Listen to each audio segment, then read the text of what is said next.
Hello, thanks for joining me, Nancy Northstar Ministry. So, I also want to continue today in the essential wisdom of the founding fathers, um, because I think it's important. This is election time, and so where we left off was the presidency. So that's what we're going to get into right now. Okay, so we begin, and I'm so glad you're joining me today. This election is a big one, so. Um, but God will intervene. Everything will work out according to perfect plan. So we have to kind of, have faith and hope for the best. Okay, the presidency. I walk on untrodden ground. There is scarcely any action whose motives may not be subject to a double interpretation. There is scarcely any part of my conduct which may not hereafter be drawn into precedent. That's George Washington. Letter to Catherine Sawbridge Macaulay Graham, January 9th, 1790. His character was, and in its mass, perfect, in nothing bad, in few points indifferent, and it may truly be said that never did nature and fortune combine more perfectly to make a man great. That was Thomas Jefferson on George Washington. Letter to Dr. Walter Jones, January 2nd, 1814.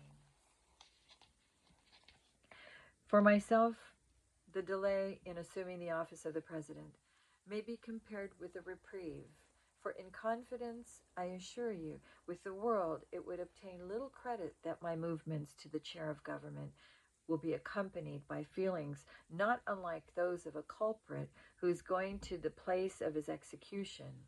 So unwilling am I, in the evening of a life nearly consumed in public cares, to quit a peaceful abode for an ocean of difficulties without that competency of political skill, abilities, and inclination which is necessary to manage the helm.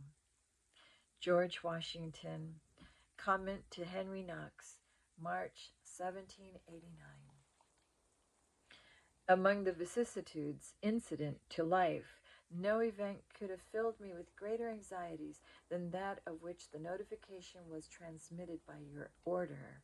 The magnitude and difficulty of the trust to which the voice of my country called me, being sufficient to awaken in the wisest and most experienced of her citizens a distrustful scrutiny into his qualifications, could not but overwhelm with despondence one who, inheriting inferior endowments from nature and unpracticed in the duties of civil administration, ought to be peculiarly conscious of his own deficiencies. This was George Washington, the first inaugural address, April 30th, 1789.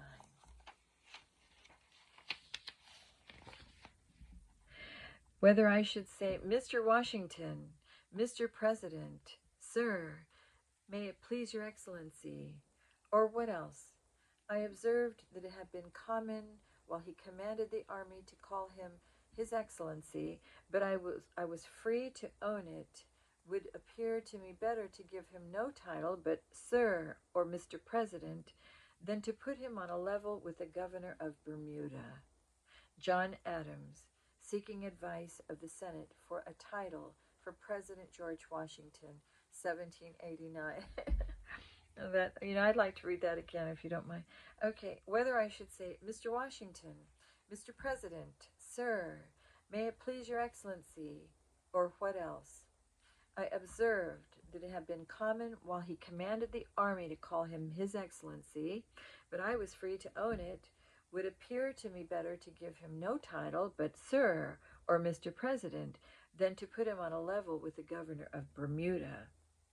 It was John Adams, seeking advice of the Senate for a title for President George Washington, 1789. All see and most admire the glare which hovers around the external trappings of elevated office. To me there is nothing in it beyond the luster which may be reflected from its connection with the power of promoting human felicity. George Washington, letter to Catherine Sawbridge Macaulay Graham, January 9th, 1790. The only question that labors in my mind is whether I shall retire with President Washington. I hate to live in Philadelphia in summer, and I hate still more to relinquish my farm. I hate speeches, messages, addresses, and answers, proclamations, and such affected, studied, constrained things. I hate levees and drawing rooms. I hate to speak to 1,000 people to whom I have nothing to say, yet all this I can do. That is John Adams, March 1st, 1796. The situation in which I now stand, for the last time, in the midst of the representatives of the people of the United States, naturally recalls the period where the administration of the present form of government commenced, and I cannot omit the occasion to congratulate you and my country on the success of the experiment, nor to repeat my fervent supplications to the supreme ruler of the universe and sovereign arbiter of nations that his providential care may still be extended to the United States, that the virtue and happiness of the people may be preserved, and that the government which they have instituted for the protection of their liberties may be perpetual. There's George Washington, 8th Annual Address to Congress, December 7th, 1796. You know, that would be a really wonderful one to read, for President Trump to read today, you know, because, the other day I saw them at a rally, and everyone was reciting the Lord's Prayer, which to me is a very wonderful thing to see our leaders, people that are seeking, and first of all, acknowledging a higher power, and then seeking God's assistance at our time of need, because certainly this is a time when we all need to walk humbly and honestly before God and really see where we are and see how we have contributed to all of these fallacies, all of this that has happened, and the complete mess that we're in. So this would, once again, let me just read it again. I think it warrants to be read again. The situation in which I now stand for the last time in the midst of the representatives of the people of the United States naturally recalls the period when the administration of the present form of government commenced, and I cannot omit the occasion to congratulate you and my country on the success of the experiment, nor to repeat my fervent supplications to the supreme ruler of the universe and sovereign arbiter of nations, that his providential care may still be extended to the United States, that the virtue and happiness of the people may be preserved, and that the government which they have instituted for the protection of their liberties may be perpetual. As George Washington, 8th Annual Address to Congress, December 7th, 1796. Oh yes, I think that's definitely something that should be read today. He seemed to enjoy a triumph over me. Methought I heard him say, I am fairly out and you fairly in. See which of us will be happiest. John Adams, written the day after Adams' inauguration, on George Washington's congratulations to him at the inauguration, March 4th, 1797. I have no ambition to govern men. It is a painful and thankless office. That's Thomas Jefferson.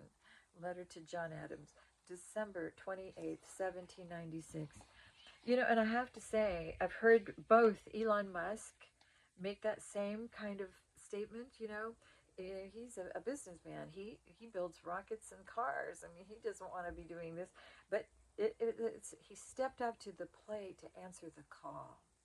Remember, it is God who puts in the hearts and minds of men to fulfill his will. And we have to answer the call when being called upon. And Donald Trump answered the call. He also, businessman, a builder, didn't want to have to do this, but said if he was called upon to do this, but he shares the same sentiments here. I'll read it again. I have no ambition to govern men. It is a painful and thankless office. Thomas Jefferson, letter to John Adams, December 28, 1796. I mean, I could say probably both of these men being strong and courageous, because certainly you put yourself in that position, you're automatically a target for people on the left who do all kinds of things to you. Look what Donald Trump has been through. I mean, and this man didn't even take a paycheck the last time around. This says a lot about, there's a stark difference between the two. I'm just saying, the two parties, okay? I know well that no man will ever bring out of that office the reputation which carries him into it. The honeymoon would be as short in that case as in any other, and its moments of ecstasy would be ransomed by years of torment and hatred. Thomas Jefferson, letter to Edward Rutledge, December 27th, 1796. Had I been chosen president again, I am certain I could not have lived another year. John Adams, from his autobiography. That's funny, but probably very, very true how he felt. No man who ever held the office of president would congratulate a friend on obtaining it. He will make one man ungrateful and 100 men his enemies for every office he can bestow. John Adams, upon the election of his son, John Quincy Adams, to the presidency, 1824. The second office of the government is honorable and easy. The first is but a splendid misery. Thomas Jefferson, letter to Elbridge Gerry, May 13th, 1797. Called upon to undertake the duties of the first executive officer of the country, let me start again, I'm so sorry. Called upon to undertake the duties of the first executive office of our country, I avail myself of the presence of that portion of my fellow citizens which is here assembled to express my grateful thanks for the favor with which they have been pleased to look toward me, to declare a sincere consciousness that the task is above my talents, and that I approach it with those anxious and awful presentiments which the greatness of the charge and the weakness of my powers so justly inspire. Thomas Jefferson, first inaugural address, March 4th, 1801. The danger is that the indulgence and attachments of the people will keep a man in the chair after he becomes a dotard. A dotard. A dotard. D-O-T-A-R-D. Dotard. I have to look that up and see what that is. I've never heard that word before. Let me read it again. The danger is that the indulgence and attachments of the people will keep a man in the chair after he becomes a dotard. General Washington set the example of voluntary retirement after 8 years. I shall follow it, and a few more presidents will oppose the obstacle of habit to any one after a while who shall endeavor to extend his term. Thomas Jefferson, letter to John Taylor, January 6, 1805. An executive is less dangerous to the liberties of the people when in office during life than for 7 years. Alexander Hamilton, speaking at the Constitutional Convention, June 18, 1787. It must have been a whole lot for them to have to convene and collaborate and crank out all of the rights and all of the statements and everything. It had to be a very arduous task to do, to muddle through all of that, hours and hours of deliberation on all of those things that they had to come to agreement with before actually signing anything. Those are huge, huge undertaking, I'm sure. A lot of arguments, a lot of debates, a lot of things to hash out. You are afraid of the one, I of the few. We agree perfectly that the many should have a full, fair, and perfect representation. You are apprehensive of monarchy, I of aristocracy. I would therefore have given more power to the President and less to the Senate. John Adams, letter to Thomas Jefferson, December 6, 1787. To the memory of the man, first in war, first in peace, and first in the hearts of his countrymen. Henry Lee, from the eulogy of George Washington, December 1799. freedom and rights. I would define liberty to be a power to do as we would be done by. The definition of liberty to be the power of doing whatever the law permits, meaning the civil laws, does not seem satisfactory. John Adams, letter to J. H. Tiffany, March 31st, 1819. Those who expect to reap the blessings of freedom must, like men, undergo the fatigue of supporting it. Thomas Paine, The American Crisis, Number 4, September 12, 1777. The tree of liberty must be refreshed from time to time with the blood of patriots and tyrants. It is its natural manure. Wow, that is a statement for today. Oh my goodness. Thomas Jefferson, let me read it again. The tree of liberty must be refreshed from time to time with the blood of patriots and tyrants. It is its natural manure. Thomas Jefferson, letter to Colonel William S. Smith, November 13th, 1787. That no man should scruple or hesitate a moment to use arms in defense of so valuable a blessing as freedom, on which all the good and evil of life depends, is clearly my opinion, yet arms should be the last resource. George Washington, letter to George Mason, April 5th, 1769. We are not to expect to be translated from deposition to liberty in a feather bed. Let me read it again. We are not to expect to be translated from deposition. I'm sorry, I'm reading it wrong. We are not to expect to be translated from despotism. I'm sorry, I knew that that's what it was. I was saying it wrong, but I was saying it right. Despotism to liberty in a feather bed. Thomas Jefferson, letter to the Marquis de Lafayette, April 2nd, 1790. It is a common observation here, Paris, that our cause is the cause of all mankind, and that we are fighting for their liberty in defending our own. Benjamin Franklin, letter to Samuel Cooper, 1777. The people are the only sure reliance for the preservation of our liberty. Thomas Jefferson, letter to James Madison, 1787. And that is what, the elites know this. They know that the people are the only sure reliance for the preservation of our liberty, and that is why they have been chipping away, not just at the Constitution or anything, but they have deliberately been, infiltrating the school system and dumbing down the education system for the purpose of keeping people down, lower, not able to articulate, not able to exercise their critical thinking skills, not being, not, rather than solving problems and making, their own determination based on facts and information, rather than using their own discernment or intellect or, the gathering of information, doing their due diligence, or just being reasonable and listening and seeing things for what they are.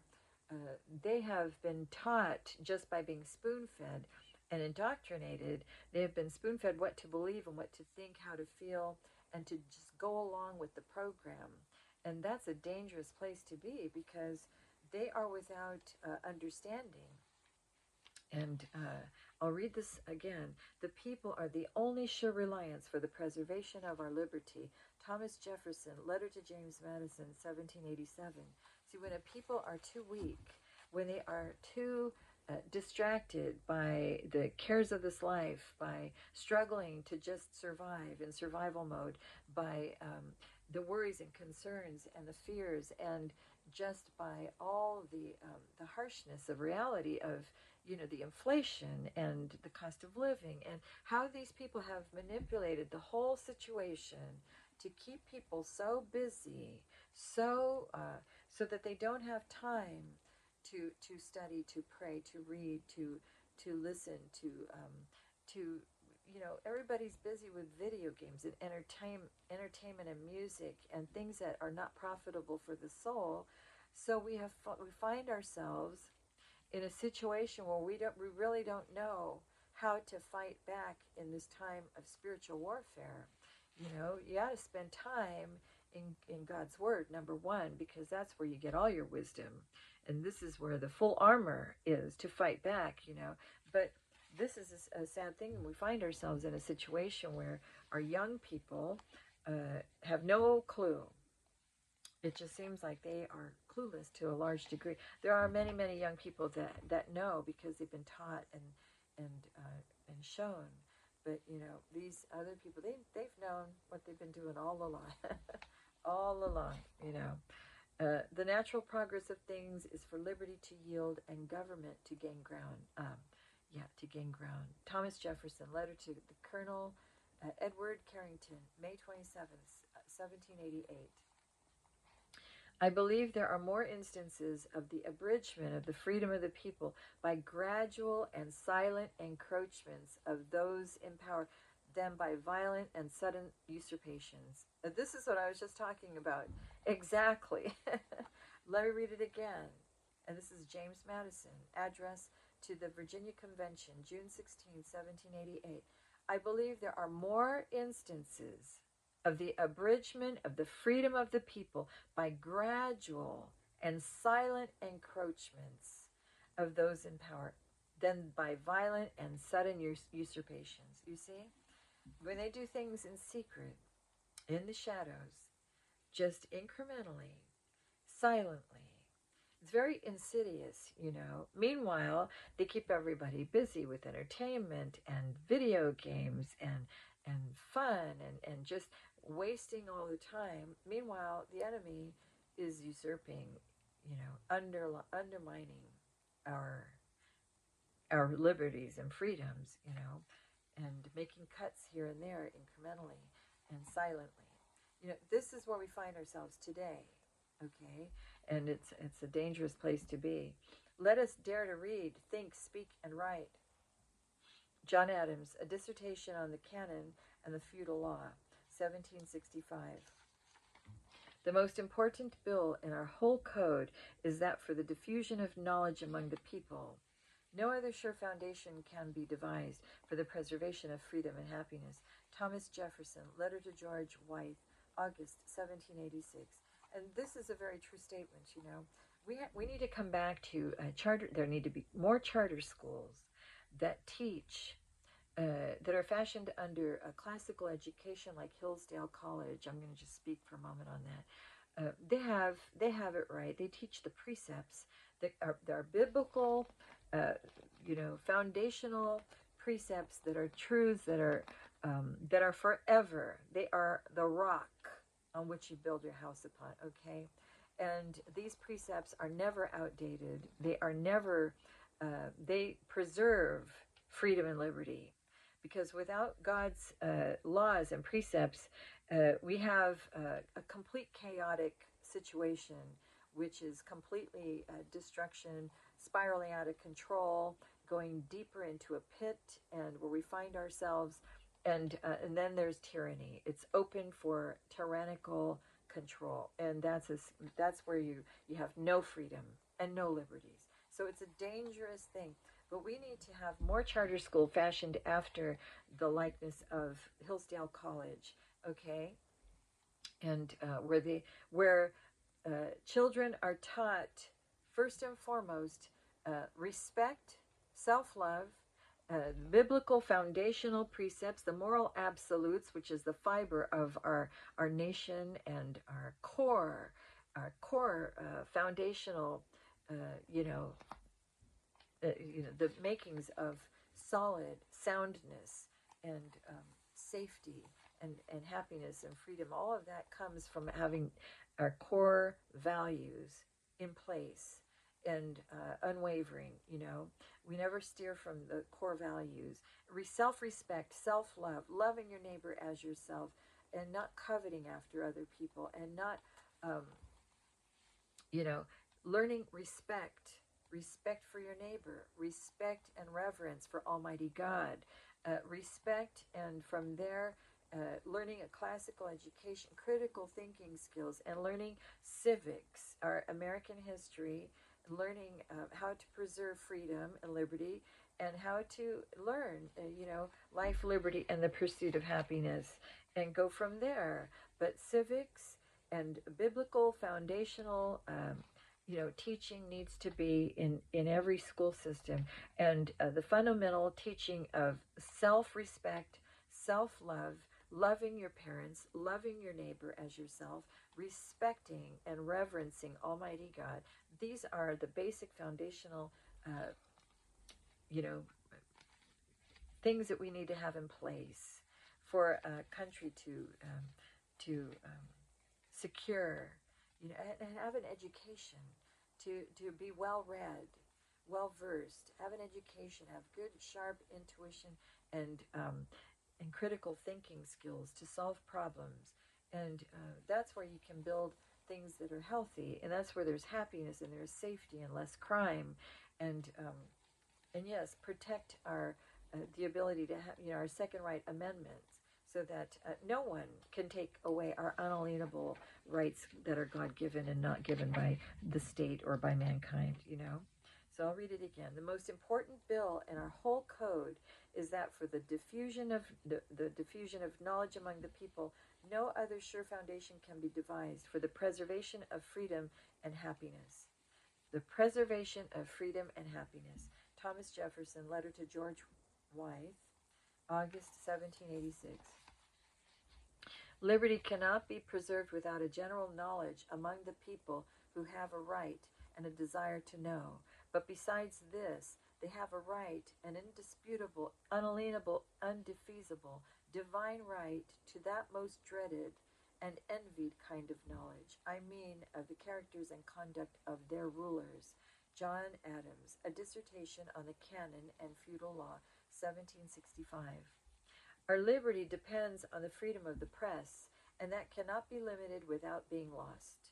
Thomas Jefferson, letter to James Curry, January 28, 1786, and that is another change that needs to be made. One party cannot control the media and the news outlets, and there cannot be censorship. There needs to be a truth, needs to be told, and people that blow the whistle cannot be targeted. There should be none of that, all right, in a free society, in a free nation. But right now, you know that the left controls all the media.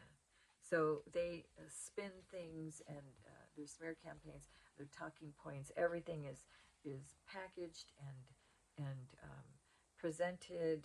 It's rehearsed, it's canned, it's artificial, it's superficial. It is all for the furtherance of their agenda. It's all very one-sided, okay? And so that needs to be eliminated. It does. Freedom of speech is very important, and that needs to be steadfast without any hindrance at all. And anybody who tries to silence people that speak truth, that shall not stand. That shall not stand. That is not permitted in a free nation. We have freedom of speech, no censorship, freedom of speech.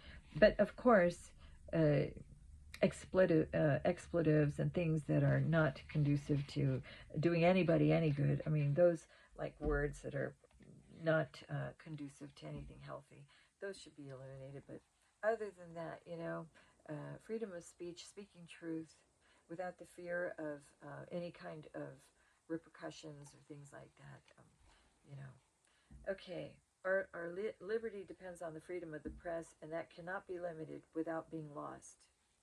Thomas Jefferson, letter to James Curry, January 28, 1786, freedom of the press. In those wretched countries where a man cannot call his tongue his own, he can scarce call anything his own. Whoever would overthrow the liberty of a nation must begin by subduing the freeness of speech, a thing terrible to public traitors. Benjamin Franklin, Dogwood Papers, written by Franklin in 1722 at the age of 16. So he had it right even at the age of 16. Let me read that again. In those wretched countries where a man cannot call his tongue his own, he can scarce call anything his own. Whosoever would overthrow the liberty of a nation must begin by subduing the freeness of speech, a thing terrible to public traitors.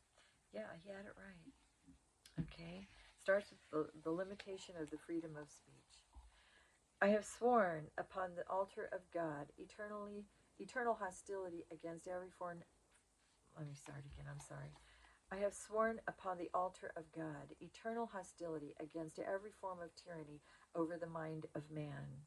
Thomas Jefferson, letter to Benjamin Rush, September 23rd, 1800. When people talk of the freedom of writing, speaking, or thinking, I cannot choose but laugh. No such thing ever existed. No such thing now exists, but I hope it will exist.